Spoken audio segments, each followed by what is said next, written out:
Resolução do Enem de 2023. Aqui no Estudatec a gente vai fazer a resolução das questões de biologia. Aqui a gente está com a questão 121 da prova rosa, tá? Essa questão aqui que fala de ciclo menstrual. Então, muitas mulheres sofrem com desconfortos nos dias que antecedem a menstruação, a chamada tensão pré-menstrual, né? A nossa TPM. A nossa, não, porque eu não tenho. Mas, enfim, vocês entenderam. Entre outros sintomas, podem ocorrer alterações de humor, bem famosas, né? Atualmente, acredita-se que os sintomas são resultados da queda na concentração do neurotransmissor serotonina, que, por sua vez, está relacionado com a diminuição na produção dos hormônios ovarianos, estrógeno e progesterona, tá? Observada nessa fase do ciclo feminino. A redução da produção desses hormônios, quais os hormônios? Estrógeno e progesterona. Nessa fase está relacionada com o ou a. Então, ele está perguntando basicamente por que reduz o nível de estrógeno e progesterona durante o ciclo ovariano. Caso você não lembre, eu vou usar essa imagem aqui, que é do Wikipedia, uma ótima imagem, para a gente relembrar o ciclo menstrual. Vou tentar não me alongar muito, mas é um assunto que é complexo. Então, vamos lá. Eu tenho 4 hormônios aqui. O FSH, o LH, o estrógeno e a progesterona. Eu tenho aqui as imagens trazendo um pouco também do nosso folículo ovariano e do útero. A gente vai ver como elas se complementam. Então, primeiro, no início do ciclo, eu vou ter o aumento desse hormônio aqui, que é o FSH. Tá vendo aqui a setinha azul? Né? O FSH é uma sigla em inglês para hormônio folículo estimulante. Né? O estimulante com S porque é em inglês. Então, esse hormônio aqui, ele é produzido na hipófise, tá? E ele vai aumentar aqui no começo do ciclo. E como eu disse, ele é o hormônio que estimula o folículo, que é essa estrutura aqui. Tá vendo essa bolotinha?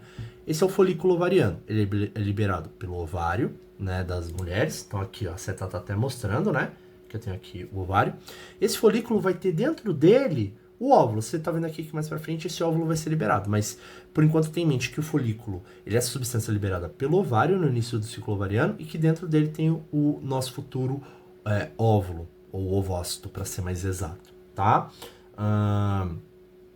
E ele, tá vendo que ele tá aumentando de tamanho conforme o tempo passa? Por quê? Porque o FSH é o hormônio folículo estimulante. O aumento do FSH estimula o folículo a se desenvolver e a crescer, beleza?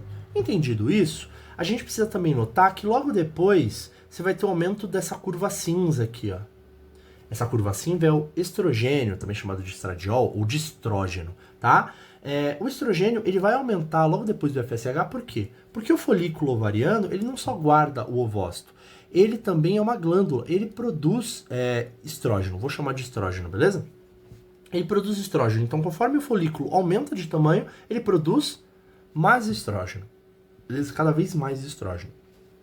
Tá claro isso? Então a gente pode dizer que, primeiro, como o FSH estimula o desenvolvimento do folículo, o aumento do FSH leva ao aumento do estrógeno. A gente chama isso de mecanismo de feedback positivo ou retroalimentação positiva. É quando o aumento de uma substância faz com que a outra aumente também. Então, o FSH tem feedback positivo, retroalimentação positiva em relação ao estrógeno. Legal. Quando aumenta o nível de estrógeno, algumas coisas vão acontecer.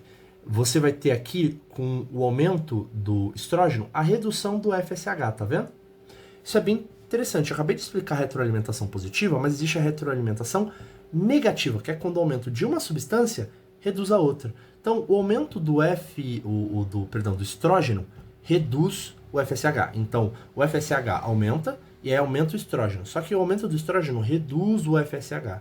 Por quê? Para depois manter o equilíbrio. Porque se reduz o FSH, depois vai reduzir o estrógeno também. A gente vai ver isso, tá? Então, o aumento do estrógeno reduz o FSH. Vocês podem ver aqui a curva azul caindo. E também vai ter, com um certo nível de estrógeno, um pico dessa curva rosa, que é a curva do hormônio LH, que é o hormônio luteinizante. Algumas coisas que a gente precisa saber. Essa curva, esse pico acentuado, é sempre do LH, sempre no meio do ciclo. Ele marca o momento da ovulação. Aqui, ó. O que é ovulação? É quando o folículo ovariano libera de dentro dele o ovócito. Aqui eles chamam de óvulo, mas o certo é ovócito, tá? Então, essa é a ovulação, é a liberação do ovócito de dentro do folículo ovariano. Bom, então o LH promove isso. Que mais? Bom, eu tenho a liberação do ovócito. E o que acontece com o resto do folículo? O resto do folículo vai virar essa estrutura aqui, tá? Que vai ser bem importante, eu vou nomear ela aqui e já vamos falar mais dela, mas ela é o nosso corpo lúteo. É importante a gente falar disso porque o hormônio luteinizante, ele promove a ovulação, né? Então o nosso LH promove a ovulação e promove a formação do corpo lúteo. Lúteo significa amarelo, então pode ser chamado de corpo amarelo, tá? Então o pico de LH, ele promove a ovulação e a formação do corpo lúteo. Além disso, como o folículo ovariano, para formar o corpo lúteo, tem um tempo ali que ele vai parar de produzir os hormônios que ele produz, que até o momento era o quê? Era o nosso estrógeno. Você pode ver que o nível de estrógeno, a curva cinza, ela cai, tá? Por quê? Por causa da ovulação, da formação do corpo lúteo, da transformação desse folículo ovariano em corpo lúteo, beleza? Bom, depois eu vou ter aqui a queda do estrógeno, só que logo depois esse estrógeno volta a subir. Por quê? Porque quando eu formo o corpo lúteo vai produzir dois hormônios. Ele volta a produzir o estrógeno e ele também vai produzir a progesterona. Então você pode ver aqui que a partir do momento da ovulação eu tenho a formação do corpo lúteo e, perdão pela moto, depois da formação do corpo lúteo eu vou ter aumento da progesterona, tudo bem? Vai aumentar o nível de progesterona. Por quê? Porque a progesterona e o estrógeno são produzidas pelo corpo lúteo. Legal.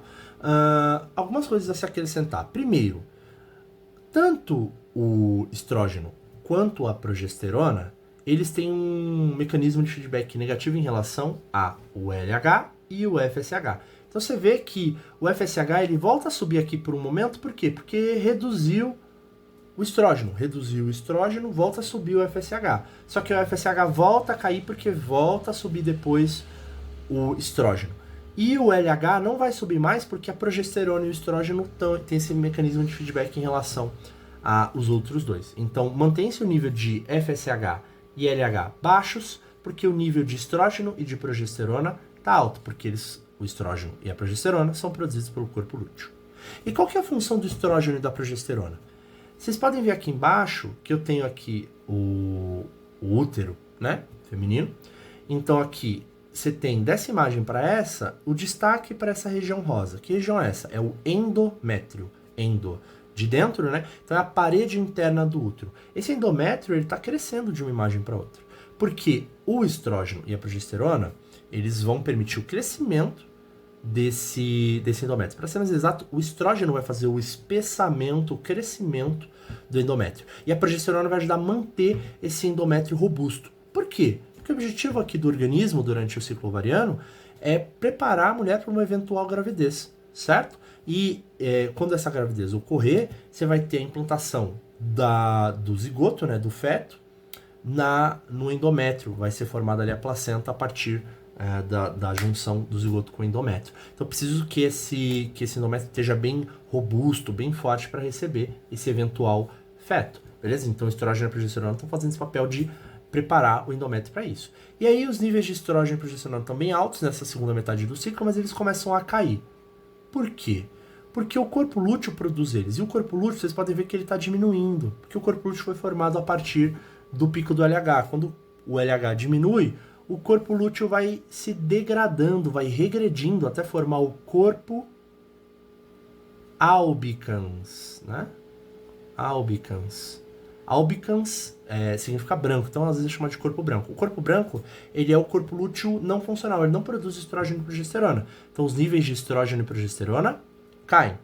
E como são estrógeno e progesterona que mantinham esse endométrio bem robusto, quando os níveis de estrógeno e progesterona caem, esse endométrio ele vai se desfazer, né? Ele vai ser eliminado.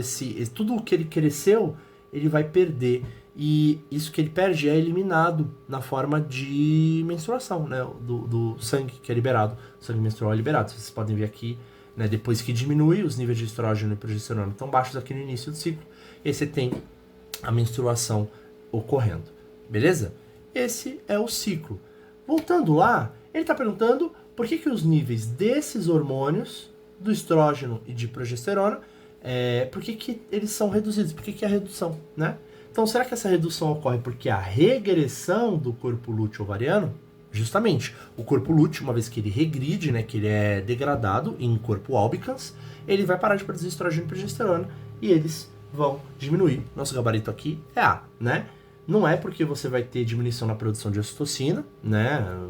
Ocitocina é um hormônio que tem a ver, é um hormônio da hipófise que tem a ver com, por exemplo, contração uterina, mas não com a redução de estrógeno e progesterona. Liberação do gameta feminino na ovulação. Na verdade, a ovulação, ela marca o aumento do estrógeno e da progesterona, não a diminuição. Aumento dos níveis de LH e FSH. Mesma coisa, o LH e o FSH, eles têm feedback positivo em relação ao estrógeno e progesterona. Altos níveis de FSH e LH aumentam os níveis de estrógeno e progesterona. O estrógeno e a progesterona, por sua vez, diminuem o FSH e o LH. Então, eles estão querendo inverter aí as coisas, né? Se eu tenho aumento dos níveis de FSH e LH, eu teria aumento do estrógeno e da progesterona, não a diminuição. Elevação dos níveis sorológicos de adrenalina. A adrenalina pode ter vários efeitos, mas aqui, nesse contexto, não é ele que vai causar diminuição de estrógeno e progesterona. Beleza? Então, nosso gabarito é de fato A. Se esse vídeo ajudou vocês, não esquece de curtir o vídeo e se inscrever no canal. Se tiver dúvida, é só comentar. Beleza? Vai ter mais conteúdo como esse por aqui. Até mais.